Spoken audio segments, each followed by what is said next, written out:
So, what's the plan?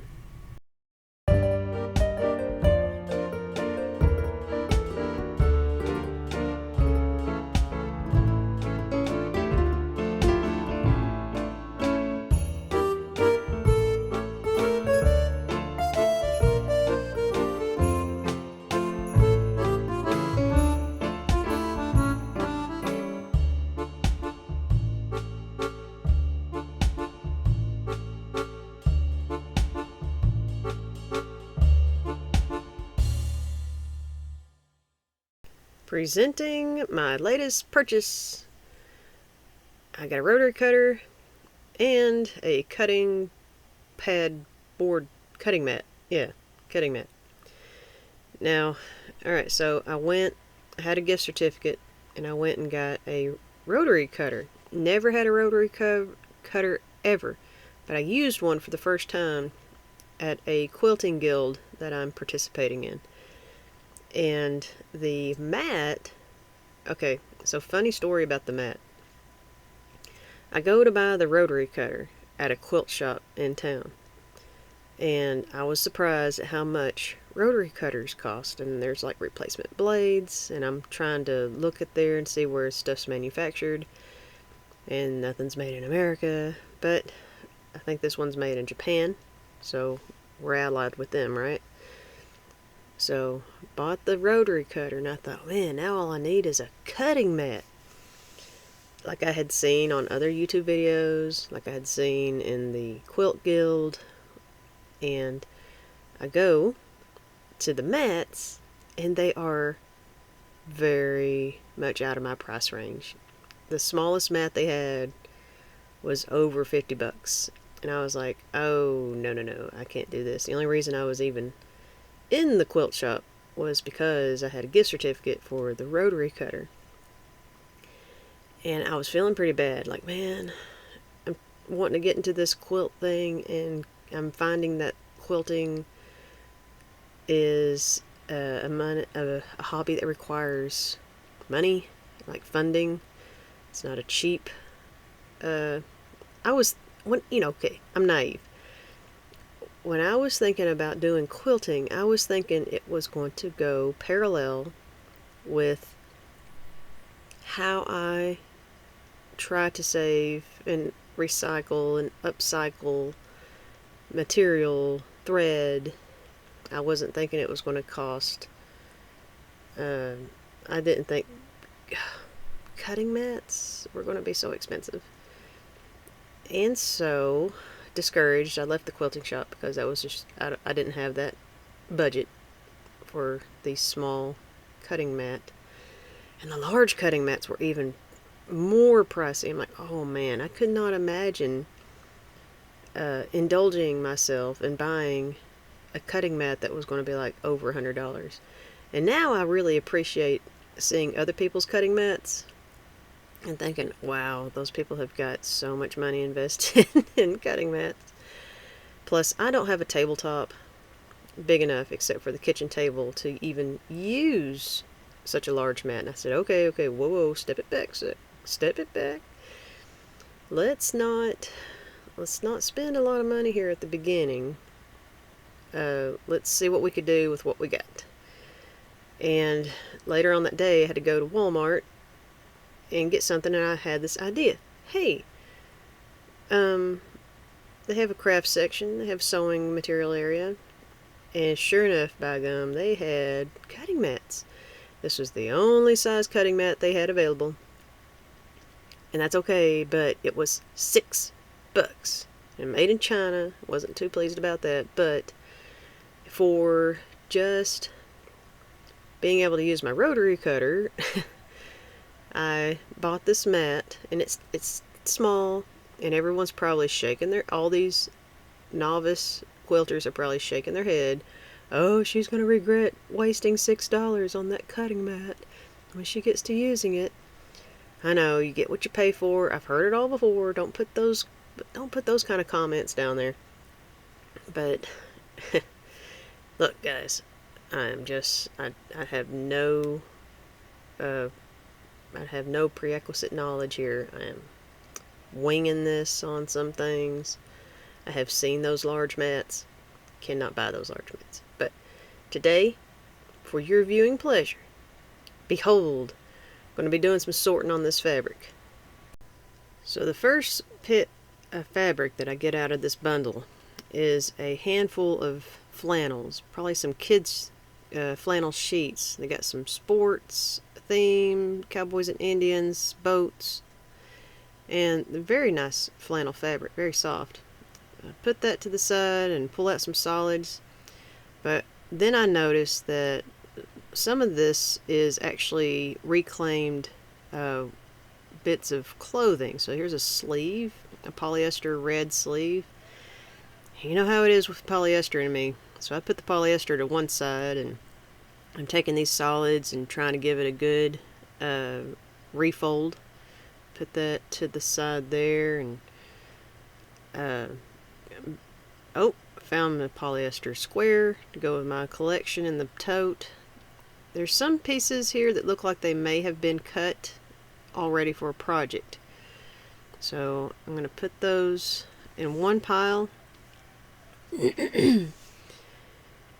And anything that looks like it's been cut for a project already, or maybe they've been kind of combined because of their colors and how they match, trying to keep those kind of together. I may find more of that later as I'm going through this bundle. And I'm still kind of getting in my mind just how I'm sorting this stuff. So I know for sure I want to get all the cotton separated out. And I am sorting this material as what type of material it is. And I'm also, for the cottons, I've got a pile for prints, like this flower. I think I've heard it called calico. I'm not sure.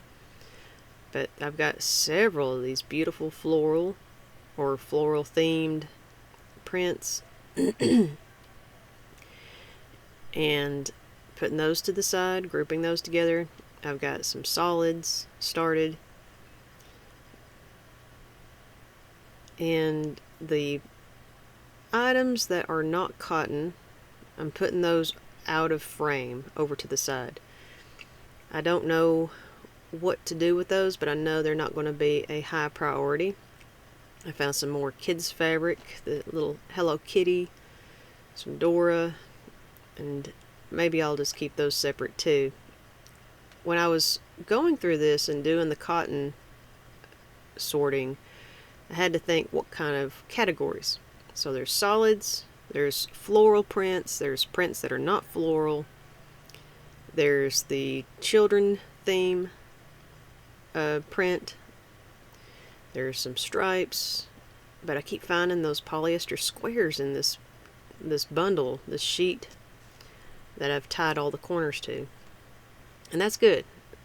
Get all that stuff reunited. Now, I've heard that stripes can be a challenge whenever you're quilting.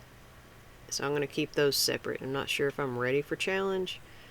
I'm going to work towards maybe just a simple project, but here's a piece where it's like a odd cut of pentagon, maybe like a house shape.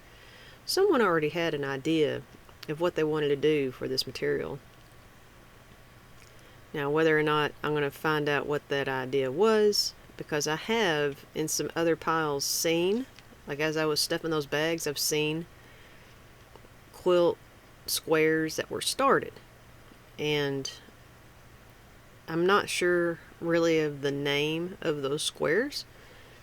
And once I get a whole bunch of them, I will show them off. And maybe people can leave in the comment what type of pattern that square is. And I know there's websites where I can look up all these patterns and educate myself and know all the names of all the different squares.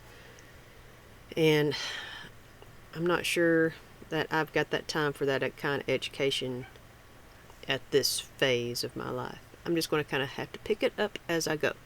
We're on an expedited adventure towards learning how to do a quilt. A simple 9-patch is just what I'm thinking to start with. and more polyester squares. And there's a lot of the white textured ones. But I see this black with the white polka dot. I hadn't seen that one before. Then I run across this beautiful yellow fabric with the floral print on it. But there's something odd about the texture on this one. It's a thick material. It's silky, but it's not silk. It's not, I don't know if it's some, I don't know, a hybrid of a silk and polyester. I'm not sure how to tell the difference on certain materials. And I just know it's not the stiff cotton. It being so thick, I wonder, is this some type of upholstery fabric? But I would love to use it. I'm not sure. So I'm kind of, it looks like a jewel. You know, a jewel in this pile of sand. And I'm going to put that over to the side. Here we got some more solids. That's a cotton. And then I find another handful of polyester squares. Yay! Quite a collection I'm accumulating on that. Some interesting prints. Some that have been cut. Some that just have the funky patterns. Solids in one pile.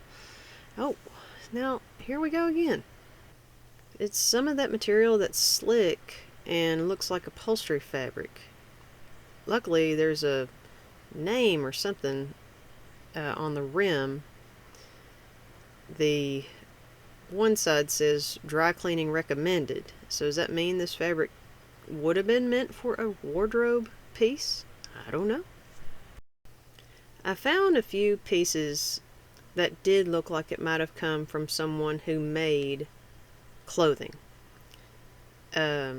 Like a professional seamstress. And in my mind, in my overactive imagination, I was picturing someone who would like do alternations for dresses, prom, and you would have those luxurious looking fabrics. Well, I would find some that looked like they were the end of skirts, or you know, like bridal dresses, bridesmaids dresses, something that where you'd have that real fabric of opulence. I don't know what it's called, but stuff that had a lot of shine to it, a shimmer. I'm not sure what I'd be using that fabric for, but I'm getting it organized. But could you imagine if maybe this cache of fabric, some of the contribution might have come from a seamstress? And what were they thinking when they were holding onto those remnants and pieces of fabric? Were they going to try to make a quilt out of it, or was the fabric just so beautiful and maybe pricey that they couldn't bear to just throw it in the trash? You know, so many stories involved with this material. You know, if that's the case, I'm instantly inspired that if I need some more luxurious fabric, maybe I can go around to some of the local seamstresses and ask them if they have remnants and scraps that are like these luxurious materials. Now, as I'm going through this pile, I'm coming across canvas. Now, this is like canvas with a print on it, and I wonder, was someone maybe making cushions, like for a couch? So I'm going to put that over to the side and keep that separate, but I'm finding quite a few pieces like this. And just when I'm getting into the swing and the rhythm of this sort, it was inevitable. My camera decided to give out.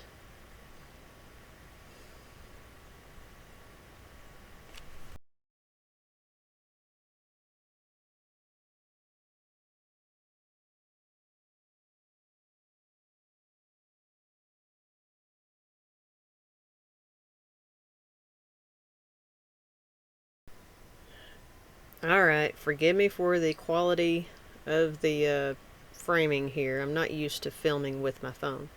But here is my stacks that I've got sorted. I've got my cotton cuts. I've got everything that's not cotton separated out into its own pile. Here are the kid fabrics that was found. This is my stack of solids that I've got kind of folded. Kinda. emphasis on kinda. Here's all the canvas pieces that I found. Look at the beautiful patterns. And here is polyester squares, quite a contribution for the collection. And this is still where we're at with this bundle. It doesn't really look like I made too big of a notch, but that's how you take a bite out of an elephant, just a small bite at a time. And I'm going to wrap that back up, and I'm going to tie that. But over here, there was like a nursery bag that someone had made, and I think I'm going to use this to put some of the material into. I've run out of like plastic bags to put this stuff, but here is the fancy cottons. It's kind of a cotton, so I'm keeping it with the cotton. It just seems like it has like a waxed top or some treatment that makes it shine, a blend, but it seems like it'd make a good quilt. So we've got all the parts that have flower themes, flower prints, calicos. Then there's the fabrics that don't have flowers and prints like that. So there's stripes and just hodgepodge of different prints and materials. I did put calicos over to one side. Even though they do have like a floral theme, I don't know, it just seemed like a good group to put it in, guys. But wow, look at the variety. I got different tones, different colors, shades. Seems like a lot of the stripes were a darker color. But I'm going to have to get this bundle tied up and put back in the place where it was.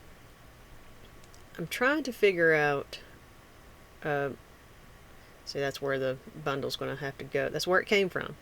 So that's where it's going to go back. I think it looks pretty good.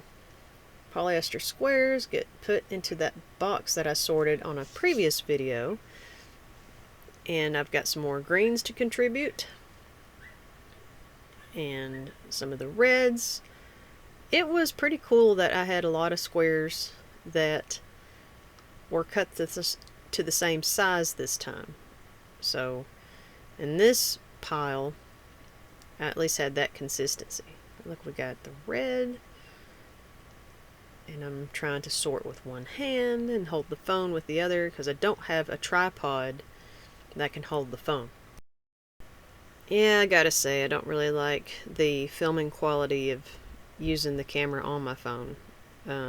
If you notice some consistency, most of my stuff is not top of the line equipment. My studio editing is low budget. It was like the last package available at Office Max before the big wave of the pandemic hit. It was like the last box of video editing software. And I would not recommend it, but it is getting the job done. I just have to be real patient with how it behaves. It very likes to shut down. So I'm always saving, making video, saving, making more video, saving, recording voiceover, saving.